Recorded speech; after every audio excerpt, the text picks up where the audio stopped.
भगवती तुलसी की कथा। ऐसी कहानी सुने अब हिंदी में तो चैनल को सब्सक्राइब करो और बेल आइकॉन तो दबाना ना भूले। मत्स्य अवतार भगवान विष्णु के प्रथम अवतार है। मछली के रूप में अवतार लेकर भगवान विष्णु ने एक ऋषि को सब प्रकार के जीव जंतु एकत्रित करने के लिए कहा और पृथ्वी जब जल में डूब रही थी तब मत्स्य अवतार में भगवान ने उस ऋषि की नाव की रक्षा की। इसके पश्चात ब्रह्मा ने पुनः जीवन का निर्माण किया। एक दूसरी मान्यता के अनुसार एक राक्षस ने जब वेदों को चुराकर सागर की अथाह गहराई में छुपा दिया तब भगवान विष्णु ने मत्स्य रूप धारण करके वेदों को प्राप्त किया और उन्हें पुनः स्थापित किया। मत्स्य अवतार की कथा। एक बार ब्रह्मा जी की असावधानी के कारण एक बहुत बड़े दैत्य ने वेदों को चुरा लिया। उस दैत्य का नाम हयग्रीव था। वेदों को चुरा लिए जाने के कारण ज्ञान लुप्त हो गया। चारों ओर अज्ञानता का अंधकार फैल गया और पाप तथा अधर्म का बोलबाला हो गया। तब भगवान विष्णु ने धर्म की रक्षा के लिए मत्स्य रूप धारण करके हयग्रीव का वध किया और वेदों की रक्षा की। भगवान ने मत्स्य का रूप किस प्रकार धारण किया, इसकी विस्मयकारिणी कथा इस प्रकार है। कल्पांत के पूर्व एक पुण्यात्मा राजा तप कर रहा था। राजा का नाम सत्यव्रत था। सत्यव्रत पुण्यात्मा तो था ही, बड़े उदार हृदय का भी था। प्रभात का समय था, सूर्योदय हो चुका था। सत्यव्रत कृतमाला नदी में स्नान कर रहा था।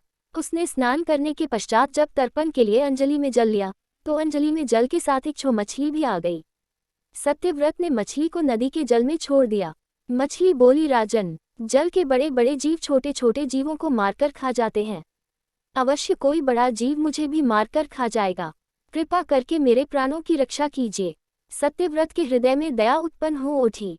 उसने मछली को जल से भरे हुए अपने कमंडलू में डाल लिया। तभी एक आश्चर्यजनक घटना घटी। एक रात में मछली का शरीर इतना बढ़ गया कि कमंडलू उसके रहने के लिए छोटा पड़ने लगा। दूसरे दिन मछली सत्यव्रत से बोली, राजन, मेरे रहने के लिए कोई दूसरा स्थान ढूंढिए, क्योंकि मेरा शरीर बढ़ गया है। मुझे घूमने फिरने में बड़ा कष्ट होता है। सत्यव्रत ने मछली को कमंडलू से निकालकर पानी से भरे हुए मटके में रख दिया। यहाँ भी मछली का शरीर रात भर में ही मटके में इतना बढ़ गया कि मटका भी उसके रहने के लिए छोटा पड़ गया। दूसरे दिन मछली पुनः सत्यव्रत से बोली, राजन, मेरे रहने के लिए कहीं और प्रबंध कीजिए, क्योंकि मटका भी मेरे रहने के लिए छोटा पड़ रहा है। तब सत्यव्रत ने मछली को निकालकर एक सरोवर में डाल किया, किंतु सरोवर भी मछली के लिए छोटा पड़ गया।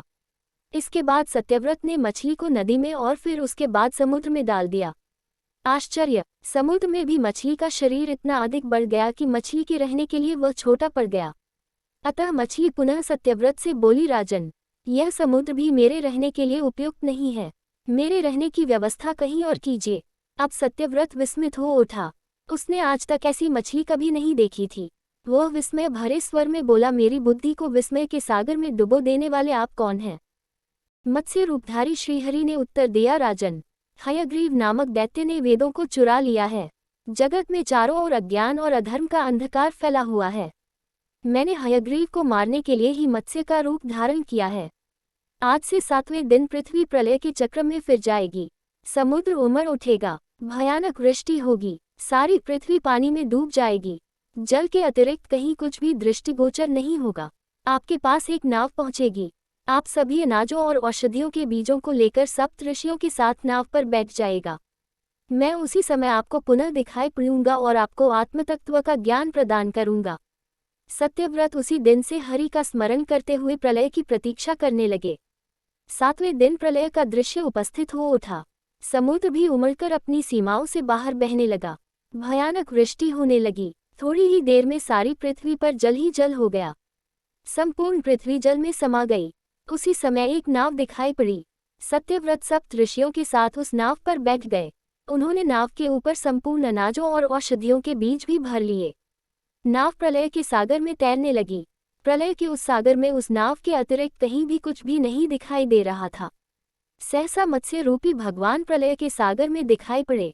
सत्यव्रत और सप्तऋषि गण मत्स्य रूपी भगवान की प्रार्थना करने लगे। भगवान से आत्मज्ञान पाकर सत्यव्रत का जीवन धन्य हो उठा। वे जीते जी ही जीवन मुक्त हो गए।